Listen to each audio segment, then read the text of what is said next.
नमस्कार आप लोगों को।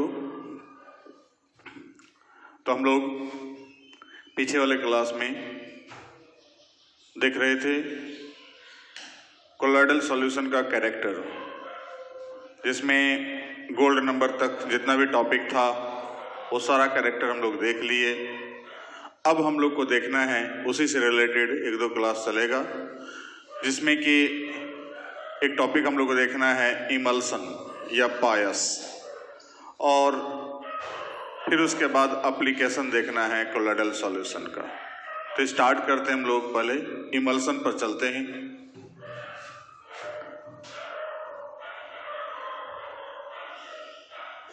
इमल्सन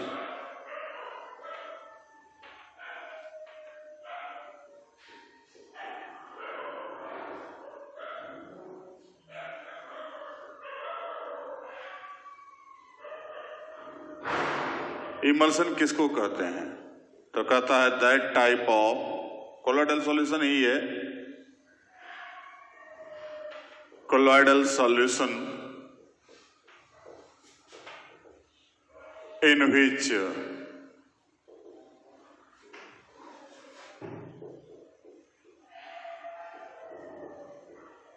both substances या both components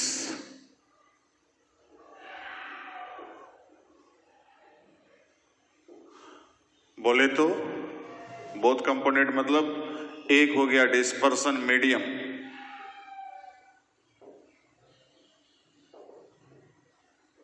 और दूसरा हो गया dispersed phase.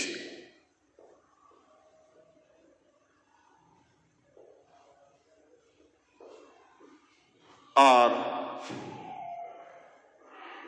In liquid state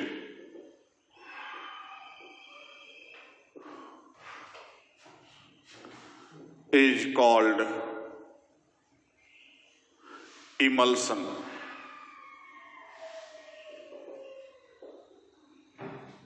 कहता है कि वैसा कोलॉइडल सॉल्यूशन जिसमें दोनों कंपोनेंट, कोलॉइडल सॉल्यूशन का जो कंपोनेंट दो होता है, एक डिस्पर्सन मीडियम और दूसरा डिस्पर्स्ड फेज, वो दोनों जाकर के जो है किस कंडीशन में हो, तो लिक्विड स्टेट में प्रेजेंट हो, द्रव अवस्था में पाया जाता हो, तो उसको हम लोग क्या कहेंगे? इमल्सन कहेंगे। अर्थात इमल्सन जो है कोलॉइडल सॉल्यूशन ही है, लेकिन जब लिक्विड सॉल्वेंट में अर्थात लिक्विड डिस्पर्सन मीडियम में लिक्विड डिस्पर्स्ड फेज को यदि घुलाया जाता है तो उसको हम लोग कहते हैं इमल्सन। और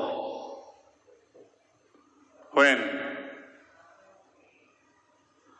liquid dispersed phase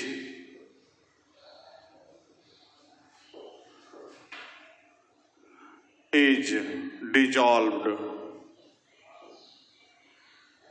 into liquid dispersion medium,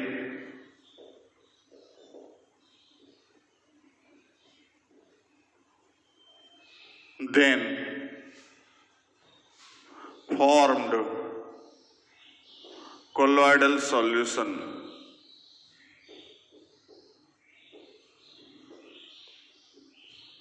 is called emulsion।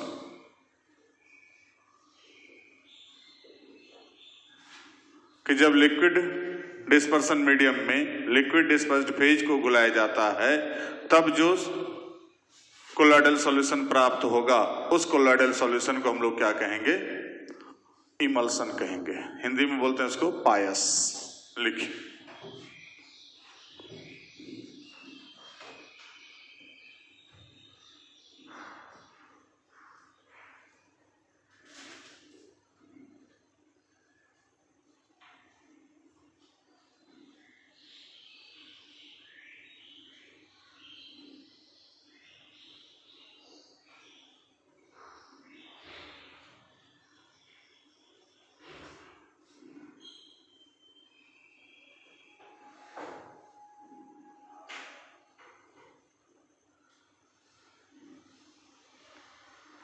हो गया।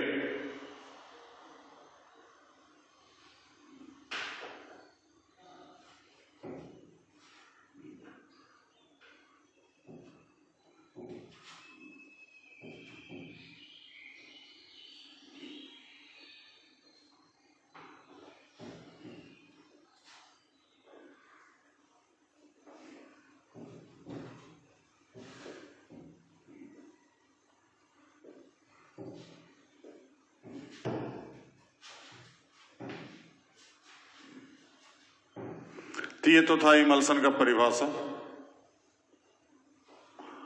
छोटा सा टर्म है खाली, बाकी कुछ इसमें है नहीं। एग्जाम्पल भी जस्ट देखते हैं अभी। Emulsification,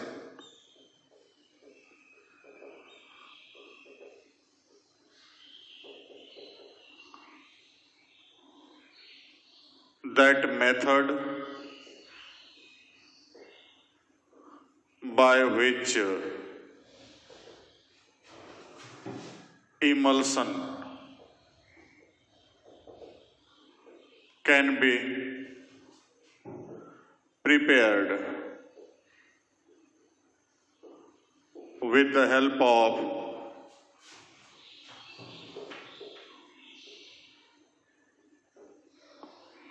liquid dispersion medium and liquid dispersed phase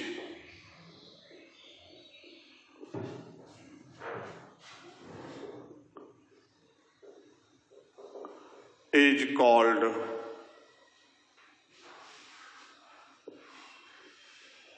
emulsification.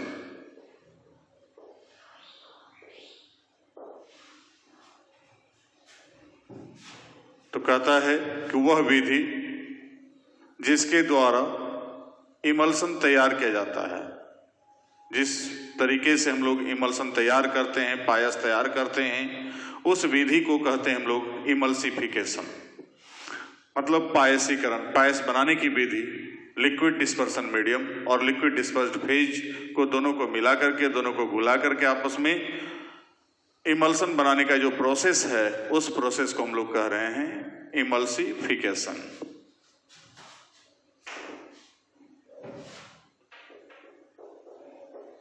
डिमल्सिफिकेशन,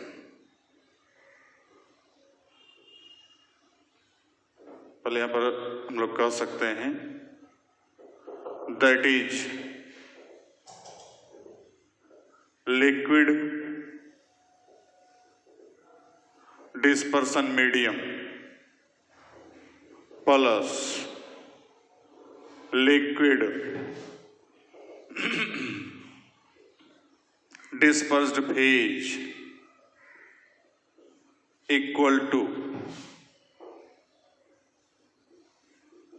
emulsion। ये तो हो गया। अब यहां पर ये प्रोसेस जो है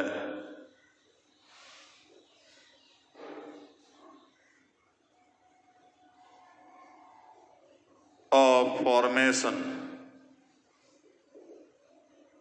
ऑफ इमल्सन,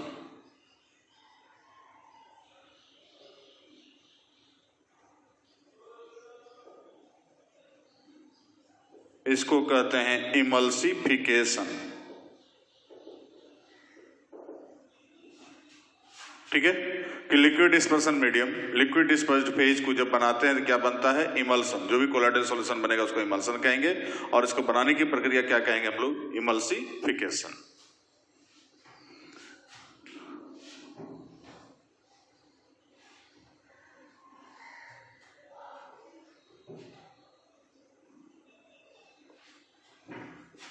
हो गया।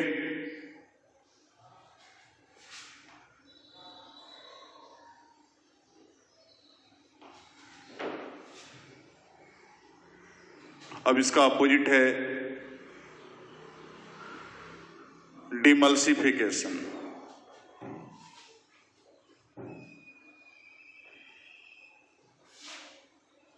दो टर्म देखते हैं, उसका फिर टाइप देखेंगे, उसी में एग्जांपल देख रहे हैं।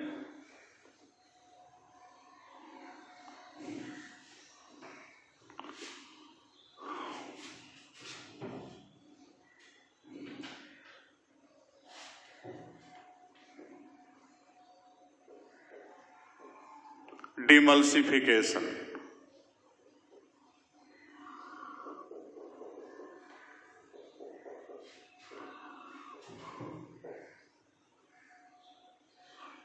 when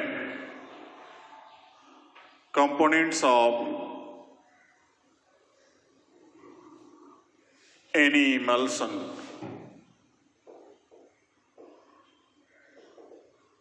are separated from each other,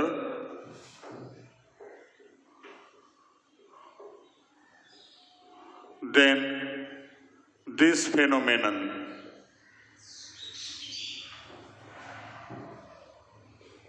is called demulsification.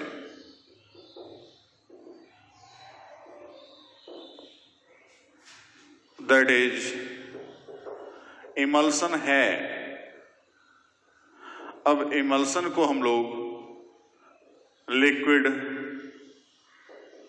Dispersion medium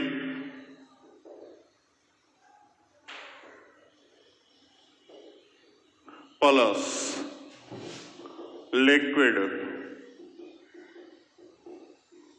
dispersed phase के रूप में यदि हम अलग करते हैं तो ये प्रोसेस कहलाएगा डिमल्सिफिकेशन।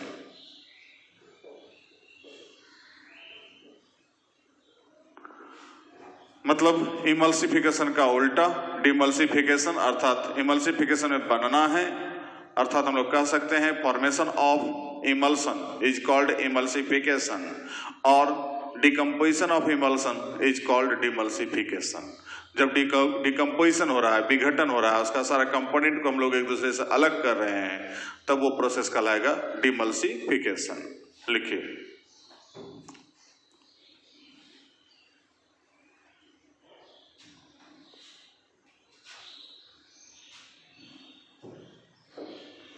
this process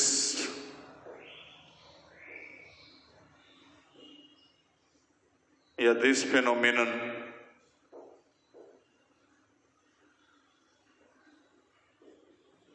can be completed with the help of following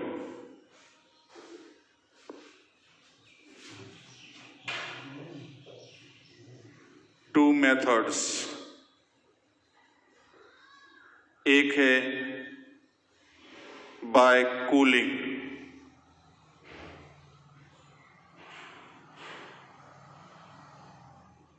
after cooling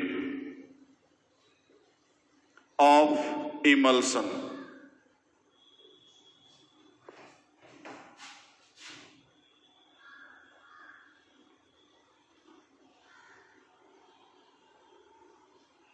all components can be separated।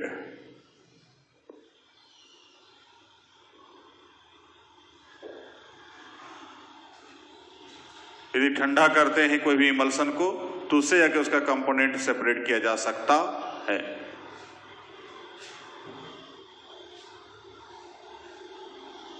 दूसरा है by centrifugation.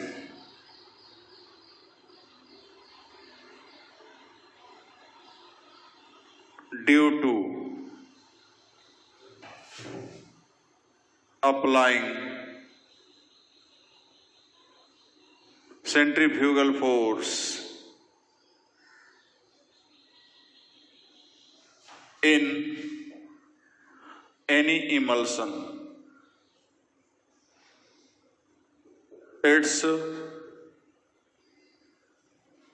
all components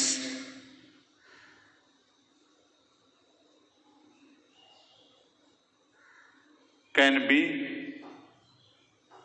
separated out।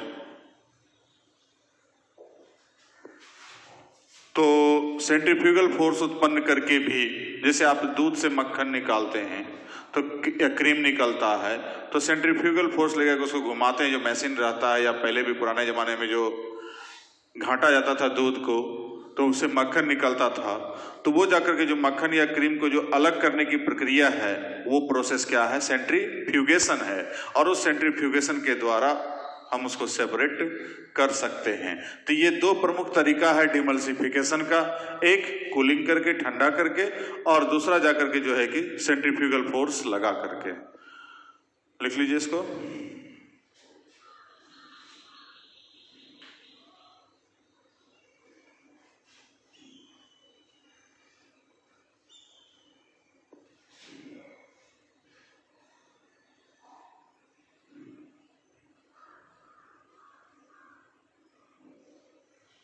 हो गया?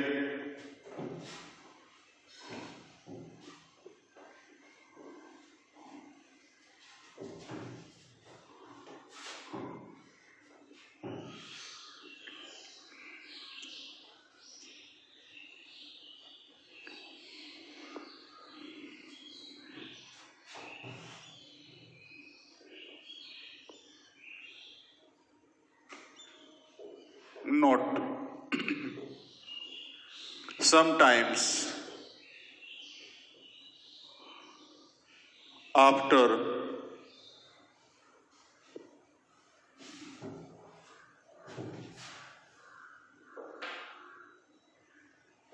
boiling, electrostatic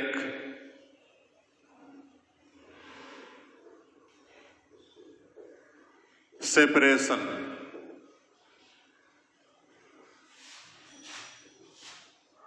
some chemical methods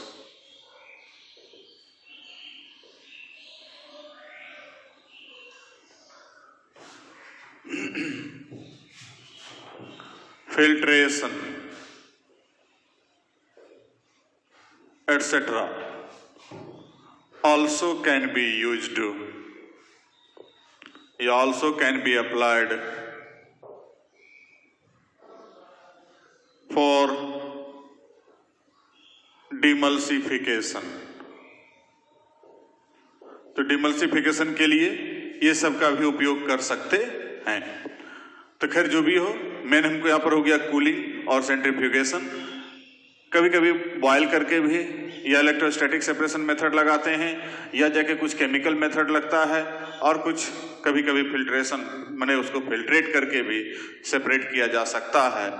तो इस प्रकार से डिमल्सिफिकेशन जो है कि कंप्लीट किया जाता है।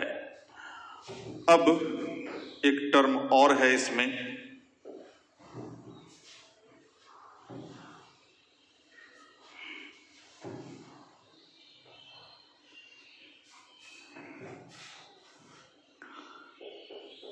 Emulsifying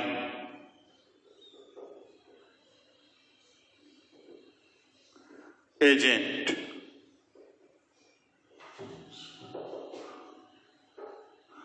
That chemical substance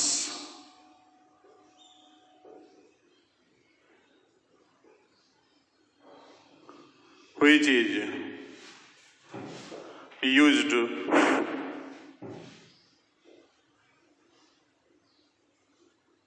for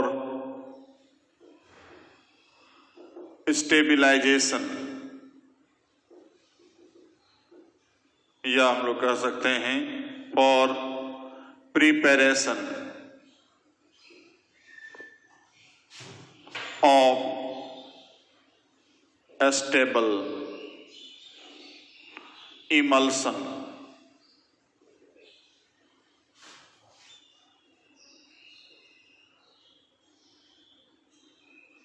by both components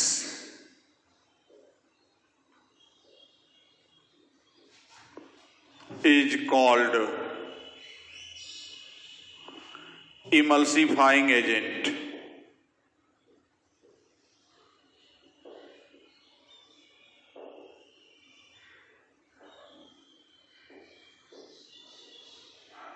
or emulsifier.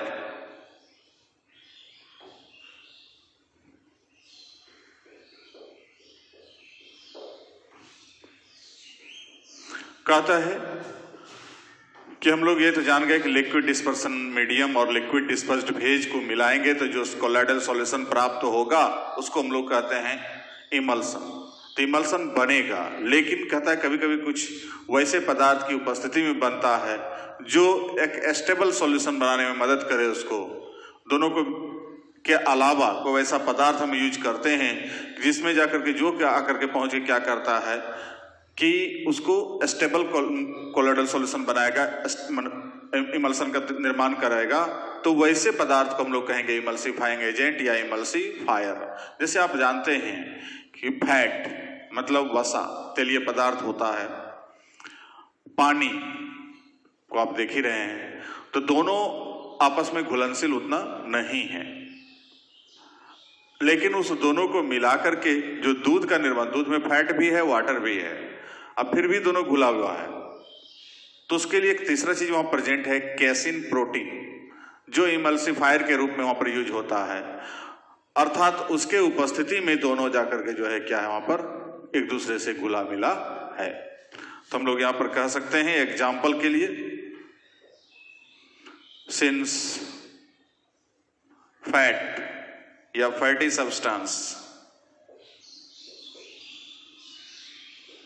is not soluble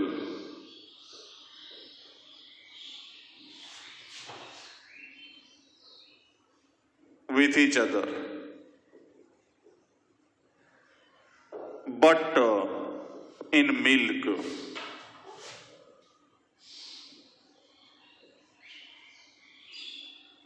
in the presence of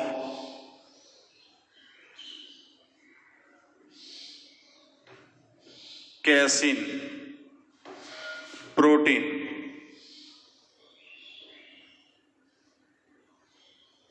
both form emulsion like milk.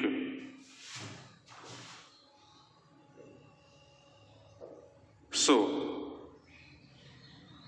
such protein behaves as emulsifier. ठीक है, मतलब यहां पर जो है वो प्रोटीन जो है किस रूप में काम कर रहा है, इमल्सिफायर के रूप में काम कर रहा है। तो उसके उपस्थिति में जब इमल्सिफिकेशन हो रहा है तो वो पदार्थ क्या कहलाएगा, इमल्सिफायर। चलिए अब आगे देखते हैं हम लोग इसका टाइप। लिख लिया,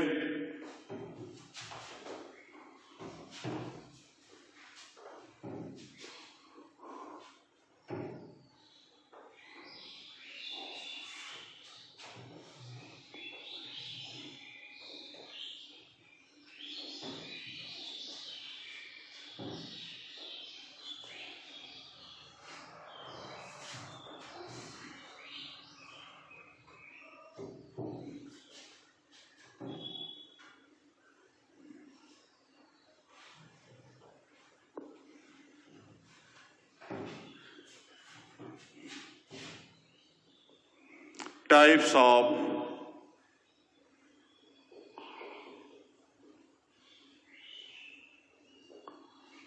emulsion.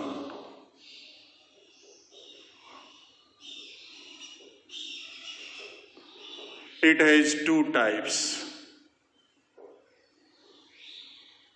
एक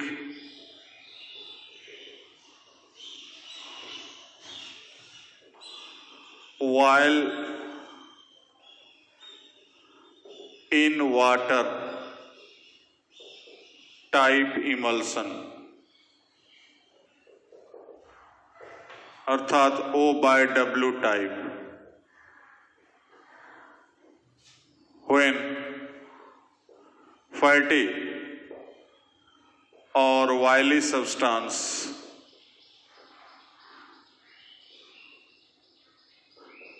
is dissolved into water, then formed solution is called O/W type emulsion. That is यहां पर क्या है, वाटर जो है ये डीएम है, डिस्पर्सन मीडियम। अब फैट या वायल डीपी है, डिस्पर्स्ड फेज। अब तब हो जाएगा O/W टाइप इमल्सन तैयार होगा। मतलब जब जल में किसी वसीय पदार्थ या किसी तैलीय पदार्थ को घुला करके इमल्सन का निर्माण करते हैं तो उसको कहते हैं हम लोग जाकर के O/W टाइप। Example milk. तो मिल्क में जो है वाटर में प्रेजेंट है फैट घुला हुआ, तो उसको कहते हैं हम लोग जाकर के O/W टाइप।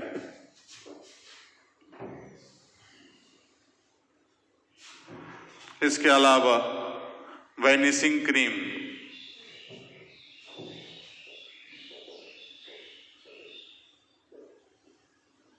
एटसेट्रा।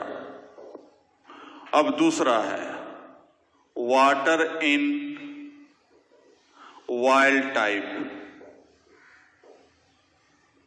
इमल्सन।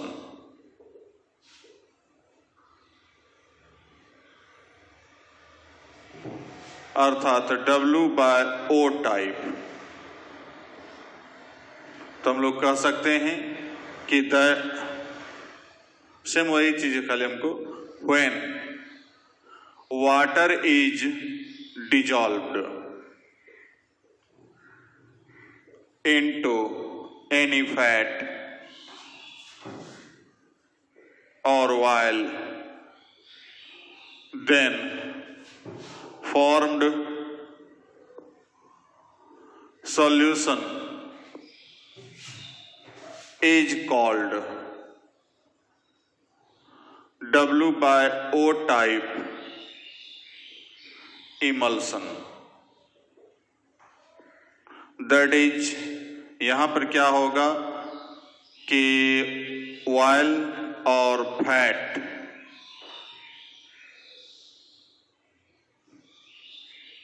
ये होगा डीएम प्लस वाटर होगा डीपी, डिस्पर्स्ड फेज।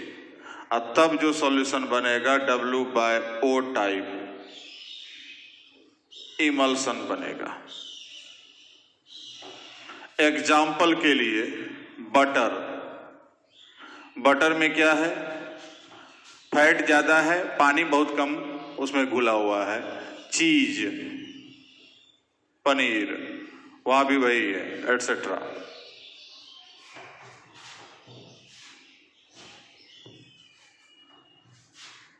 और भी इसी प्रकार से कोल्ड क्रीम,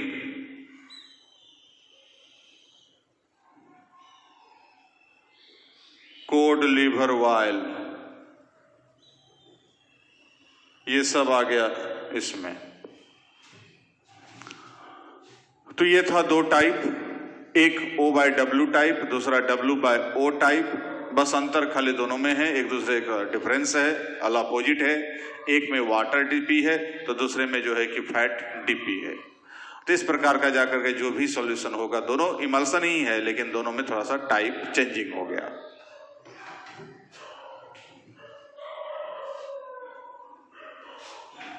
हो गया।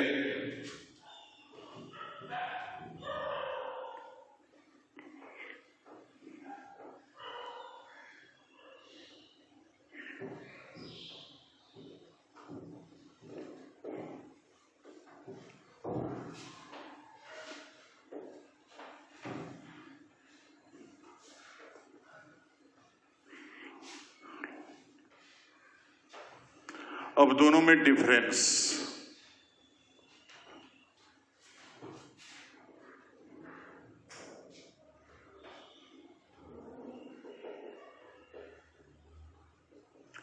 differences between O/W and W/O type emulsion। तो एक तरफ कैरेक्टर्स O/W टाइप इमल्सन दूसरी तरफ W/O टाइप इमल्सन।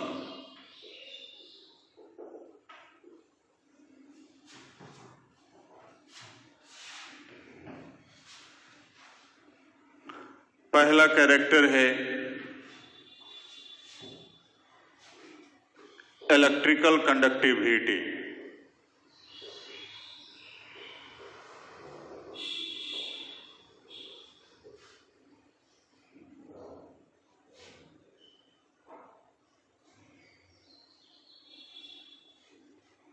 तो यहां पर जो है कंडक्टिविटी इसका जो है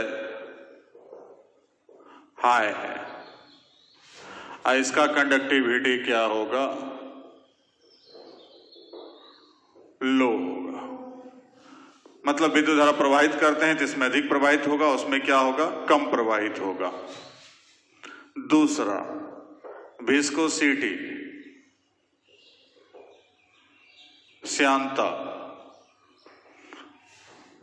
तो इसका जो है कि लो विस्कोसिटी होगा और इसका क्या होगा, हाई होगा। तीसरा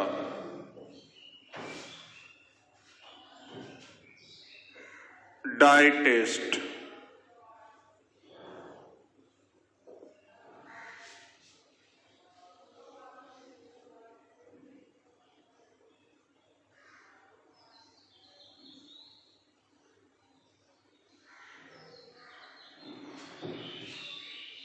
when its droplets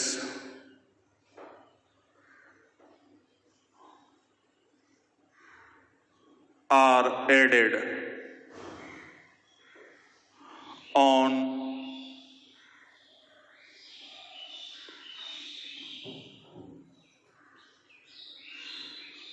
oil soluble dye, then droplets become colored। इसमें है when its droplets are added on oil soluble dye, then medium becomes colored। तो मीडियम ही कलर्ड हो जाता है।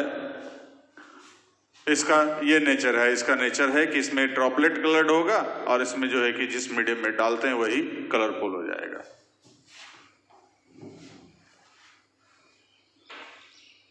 चौथा dilution, it can be diluted, क्योंकि वाटर में घुला है ऑयल, तो बाय एडिंग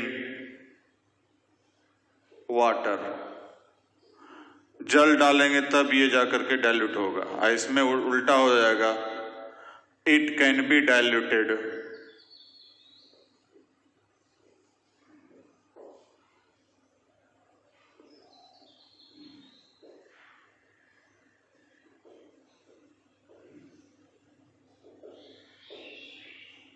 ऑन एडिंग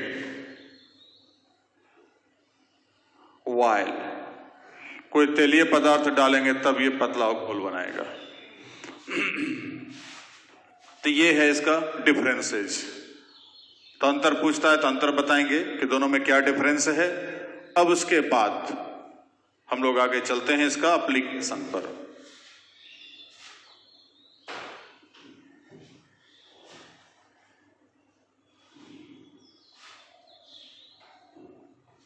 हो गया?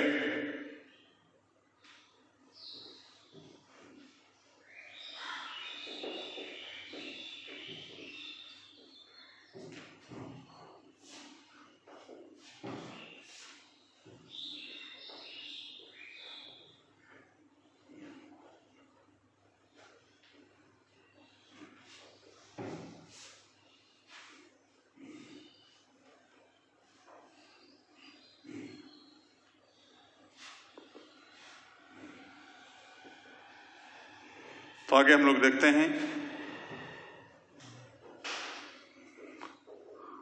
Applications of emulsion.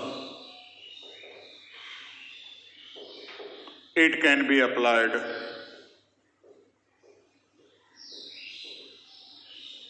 for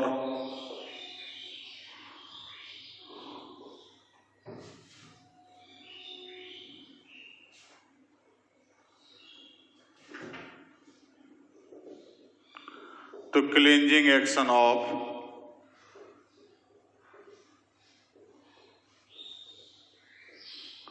soap. दूसरा,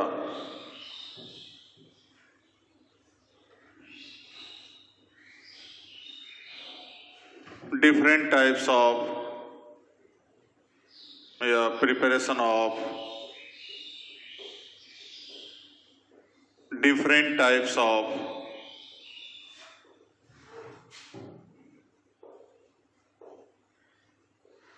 medicines like cough syrup, cod liver oil,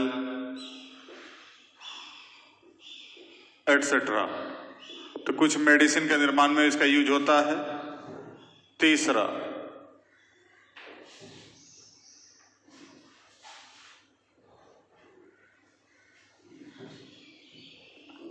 food like butter, cheese, jam, milk, ये सब खाने में यूज हो रहा है।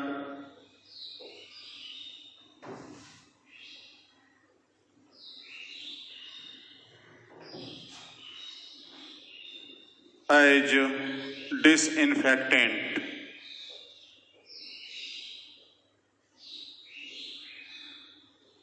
like Dettol,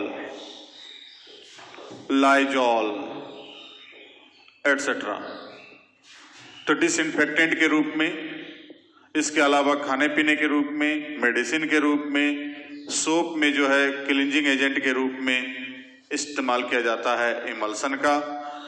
तो ये सारा इसका एप्लीकेशन है। तो इस प्रकार से हम लोग इमल्सन टॉपिक को यहाँ पर लास्ट करते हैं। अब अंतिम अगले क्लास में हम लोग देखेंगे एप्लीकेशन ऑफ कोलॉइडल सॉल्यूशन।